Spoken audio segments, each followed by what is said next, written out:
An armed group has hit a military base. 100 attackers stormed the base. They burned and looted it, leaving 50 soldiers dead. Burkina Faso is once again facing the harsh realities of its fight for sovereignty. A deadly attack on a military base in Dargo, Bulsa province, has left about 50 soldiers dead and a community shaken. But why is this happening? Why is Burkina Faso under their radar? Let's find out.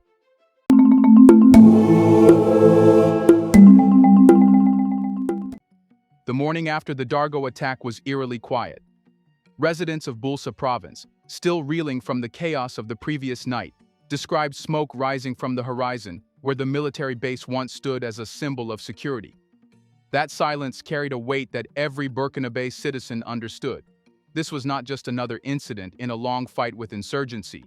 This was a deliberate strike meant to send a message. Eyewitnesses reported that the assault began with a sudden barrage of gunfire, forcing soldiers on duty into defensive positions. Within minutes, heavily armed militants poured into the compound. According to local community leaders, these were not ragtag fighters acting impulsively, but a well-coordinated force of around 100 men moving with precision and purpose. Their tactics suggested careful planning and access to intelligence, indicating that this was no random hit-and-run operation. By the time reinforcements arrived, it was too late. The attackers had already looted supplies, destroyed vehicles, and set the base ablaze before retreating into remote terrain. Investigators say the militants likely split into smaller groups to evade pursuit, a classic tactic employed by the group widely suspected of orchestrating such attacks. For families of the fallen soldiers, grief is mingled with questions. Why was Dargo targeted specifically? Military analysts suggest it's because Dargo serves as a strategic checkpoint, monitoring movements between key northern provinces where insurgent networks often move weapons, cash, and fighters. By striking there, militants hope to cripple surveillance operations and send a chilling message to the state. We can still reach you.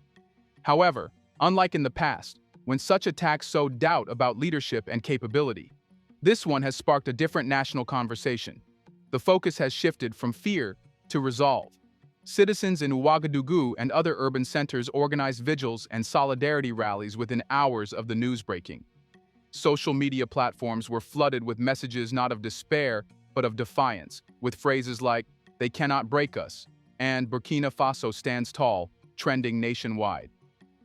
International observers are already trying to frame this attack as proof that Burkina Faso's security policies under President Ibrahim Traoré are faltering. But on the ground, the sentiment is more nuanced.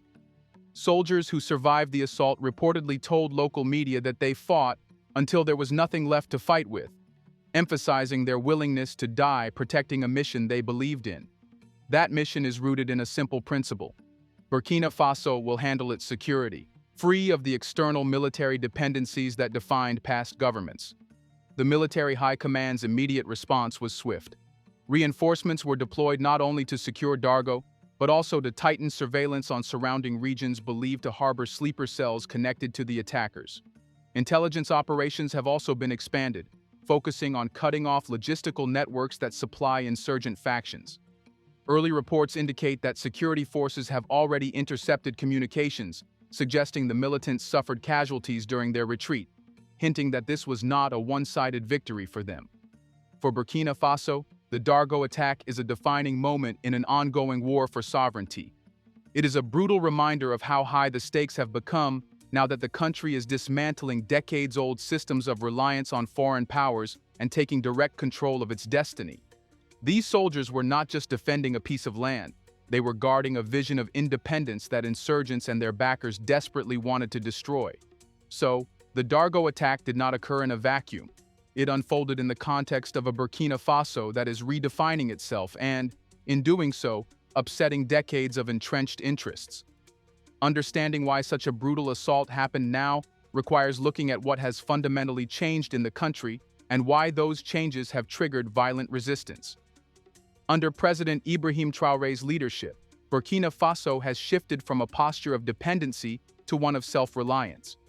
For years, the nation's security approach depended on foreign military missions, often guided by external powers that shaped strategies according to their interests.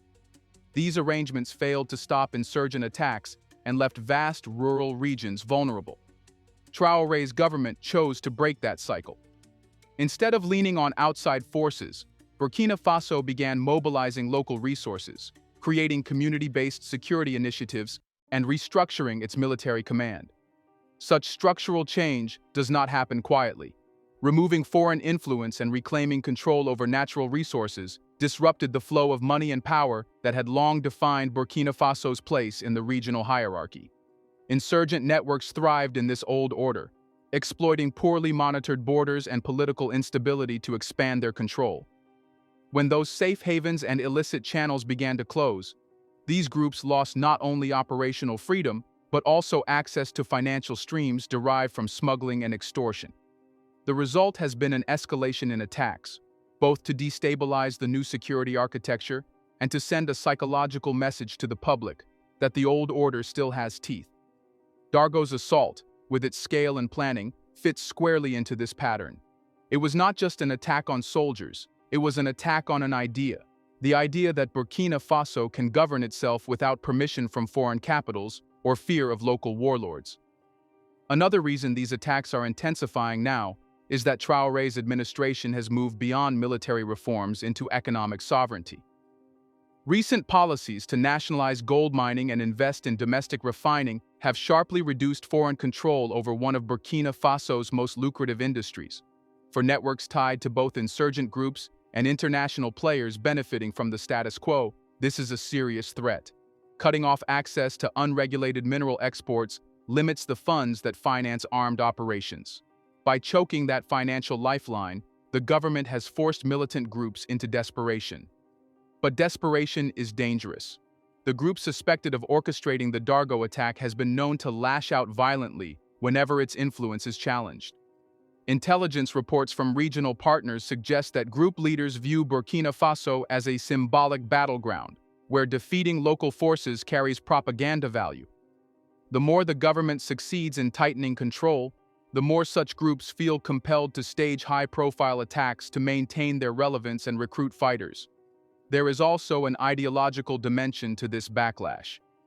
Traoré's unapologetic rejection of neo-colonial structures has made Burkina Faso a rallying point for Pan-African sentiment across the Sahel. Citizens of neighboring countries are watching closely as one nation defies old systems and insists on charting its future. For insurgent networks and their hidden sponsors, that kind of example is dangerous because it inspires others to follow suit. Creating instability through attacks like Dargo is a way to tarnish the narrative of success, to show that independence comes at too high a cost. This is why the timing of the Dargo attack matters. It is not about random violence or the strength of one insurgent cell.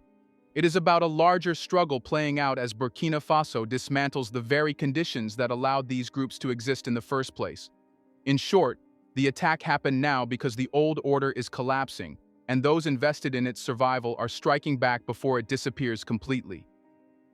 Let's pause for a second to say, big thank you to the Black Culture Diary community, where Black voices, stories, and legacies are preserved and amplified. By becoming a member, you're not just supporting the channel, you're becoming part of a powerful cultural movement. Let's continue.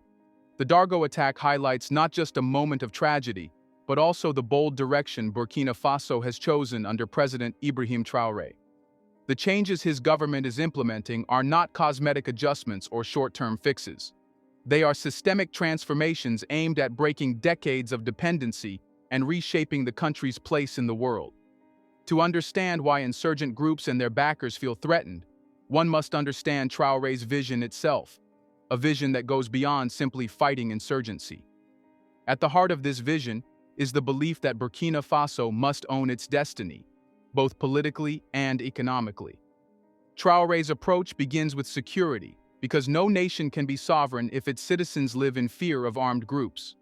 But rather than outsourcing this security to foreign forces, as previous governments often did, he has prioritized building domestic capacity.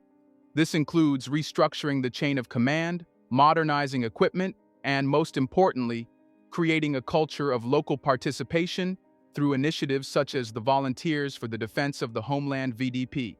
These volunteer forces have become key in protecting villages and remote regions, giving communities a stake in their safety. Yet Traoré's vision does not stop at military reforms. He has identified economic sovereignty as equally critical to true independence. For decades, Burkina Faso's gold and other resources were extracted primarily for foreign benefit, leaving the local population with limited returns. By nationalizing segments of the mining industry and investing in domestic refining facilities, Traoré has ensured that more value from the country's natural wealth stays within its borders. The new gold refinery, for example, allows Burkina Faso to process its raw material rather than shipping it abroad, a move that increases profits, creates jobs, and reduces vulnerability to foreign pressure. This focus on internal strength extends to food security as well. Traoré has promoted agricultural initiatives aimed at reducing reliance on imported staples, particularly rice and wheat. By strengthening local production and supporting small-scale farmers, the government is slowly building a safety net against global supply disruptions. These steps might not grab international headlines like a foreign military deal would, but they strike at the root of dependency, making Burkina Faso less beholden to external actors who historically leveraged food and financial aid as tools of influence. Diplomatically, Traoré has been equally assertive. He has shifted the country's alliances toward partners who respect its sovereignty and support its independent path, including regional neighbors seeking greater African unity and non-Western powers willing to work on equal terms. This diversification of partnerships has given Burkina Faso more options and reduced the leverage once held by a handful of powerful foreign capitals. The cost of these moves is evident. Insurgent groups, many of which rely on weak state control and unregulated trade to thrive, now find themselves squeezed. Their traditional safe havens are shrinking, and their ability to finance operations through illicit resource flows is declining. That is why, as explained, these attacks are increasing in intensity. They are acts of desperation against a government changing the very conditions insurgents need to survive. Traoré's vision is uncompromising because it recognizes a simple reality. Sovereignty is indivisible. One cannot be politically independent but economically subservient, or militarily strong but resource poor. This holistic approach is what makes the current moment so volatile and why events like the Dargo attack are being viewed by many Burkinabés not as signs of failure, but as proof of progress. The sacrifices being made today are seen as investments in a future where Burkina Faso controls its destiny and no longer lives in the shadow of either insurgent warlords or external powers.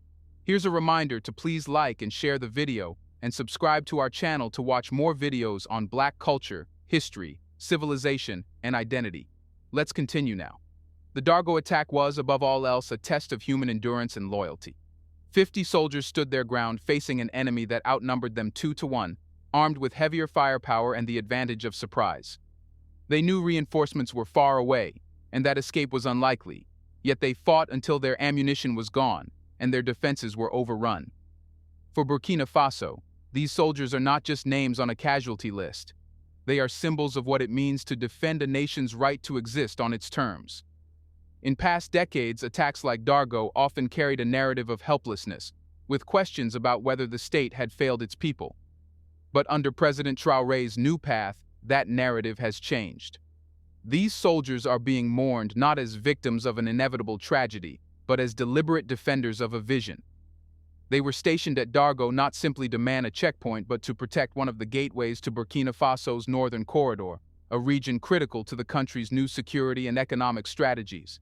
Their presence there was a direct challenge to militants seeking free movement of arms and goods across porous borders. That is why their sacrifice resonates so deeply. People know why they were targeted and what they were defending, a nation reclaiming control over its resources, its borders, and its future. Citizens from all walks of life, from urban Ouagadougou to rural farming communities, have united in honoring their memory. Candlelight vigils were held not just in the capital, but in small towns, where local leaders openly pledged to support the families of the fallen and strengthen community vigilance. Social media has amplified this sense of unity. Instead of spreading fear, it has become a platform for solidarity. Phrases like, "our heroes," "our strength," and "they fell so we stand free" have dominated online spaces. Videos of villagers singing traditional songs for the soldiers' families have gone viral, reminding the nation that this is not simply about war. It is about identity and dignity. Even within the military, the mood is defiant rather than demoralized. Survivors of the Dargo attack have spoken publicly about how their comrades fought with everything they had, even after being surrounded. Many have vowed to return to the same region as soon as new deployments are announced, insisting that no piece of Burkina Faso will be left to insurgents. This spirit aligns with Traoré's broader message that independence comes at a price, and these soldiers willingly paid it. The government's response to their sacrifice has gone beyond symbolic gestures. Plans are underway to enhance support for military families, including expedited compensation packages and educational scholarships for the children of the fallen. These measures are not just about honoring the dead. They are about reinforcing a social contract that says no soldier's sacrifice will be forgotten and no family will be left behind. There is also a cultural shift taking shape. Where past attacks were often met with fear-driven migration from rural areas, this time local populations are staying put. Many communities have even volunteered to host new defense units and increase local intelligence sharing. The narrative of victimhood has been replaced by one of participation, showing that the loss of 50 soldiers is galvanizing the nation rather than breaking it. The Dargo soldiers, in their final act of resistance, have become martyrs for a larger cause, a Burkina Faso that chooses sovereignty over subjugation, resilience over resignation. Their deaths are being mourned, yes, but more importantly, they are being transformed into a rallying cry, a living reminder that freedom has a cost. And these 50 men willingly paid it so that millions of Burkinabe might live without fear. The deaths of the 50 soldiers in Dargo have left a scar, but also a spark. Burkina Faso now faces a defining moment. Whether to allow this tragedy to linger as a wound or to transform it into fuel for deeper resilience and reform. The country is choosing the latter. The sacrifice of those soldiers is shaping the government's next steps, ensuring their deaths are remembered, not with despair, but with decisive action. One of the immediate outcomes of this shift is a renewed commitment to strengthening local defense capabilities. The government is fast-tracking recruitment and training programs for both the national military and the volunteers for the defense of the homeland VDP. These programs are not just about putting more people in uniform. They are about building a new kind of military culture, one centered on agility, intelligence gathering, and close collaboration with local communities. The Dargo attack revealed vulnerabilities, but it also revealed how determined citizens are to close those gaps. President Ibrahim Traoré's administration is also investing in new technology to enhance battlefield awareness. Drone surveillance, satellite mapping, and secure communication systems are being prioritized to ensure that attacks like the one in Dargo can be anticipated rather than merely responded to. This technological leap is paired with intelligence reforms designed to dismantle insurgent networks from within, cutting off their ability to plan and coordinate large-scale operations. Economically, the government is using this moment to accelerate programs already aimed at reducing external dependency. The logic is simple. Insurgent groups exploit poverty and underdevelopment as recruitment tools. By boosting domestic production of essentials such as food and fuel, and by ensuring that resource wealth stays within national borders, Burkina Faso is undercutting the conditions that allow militancy to thrive. In this sense, the soldiers' sacrifice serves as a reminder of why economic independence is not optional, it is a matter of survival. Diplomatically, the tragedy has also shifted momentum. Regional partners in the Sahel are increasing their collaboration with Burkina Faso, particularly in intelligence sharing and border security. Rather than isolate Burkina Faso, the Dargo attack has made it a focal point of regional solidarity. Several neighboring states have expressed support for Traoré's sovereignty-first approach, signaling a potential strengthening of collective security arrangements led by African nations themselves. But perhaps the most significant development is cultural. The public response to the Dargo attack, vigils, online campaigns, and community resilience has created a national consensus that Burkina Faso will not be broken by violence. This spirit is shaping policy in ways that go beyond the battlefield. Education programs focusing on civic responsibility and national unity are being scaled up, aimed at countering insurgent propaganda and empowering young people to see themselves as stakeholders in the country's transformation. The path ahead will not be easy. The forces behind the insurgents are entrenched, well-funded, and willing to escalate. But Burkina Faso is no longer approaching its future as a passive victim of external manipulation or internal chaos. Instead, it is taking ownership of both its pain and its progress. The 50 soldiers who fell in Dargo are being remembered not as the end of a story, but as the beginning of one where sacrifice is converted into strength, and where each tragedy reinforces the determination to succeed. Burkina Faso's message to the world is unambiguous. We are building a nation that stands on its own feet. Every attack meant to weaken us only hardens our resolve. The road ahead will be difficult, but it will be ours, and we will walk it together, unafraid. Do you believe Burkina Faso's sacrifices today will secure a stronger, independent future tomorrow? Let us know in the comment section. Are these attacks proof that the old systems of control are collapsing? Do you want to watch more videos like this one? If so, subscribe to our channel and press the bell icon next to it. We have decided to bring videos on something nobody talks about: the Black culture, civilization, history, and evidence about how glorious Blacks have been. Thanks for watching, and until the next video, stay tuned.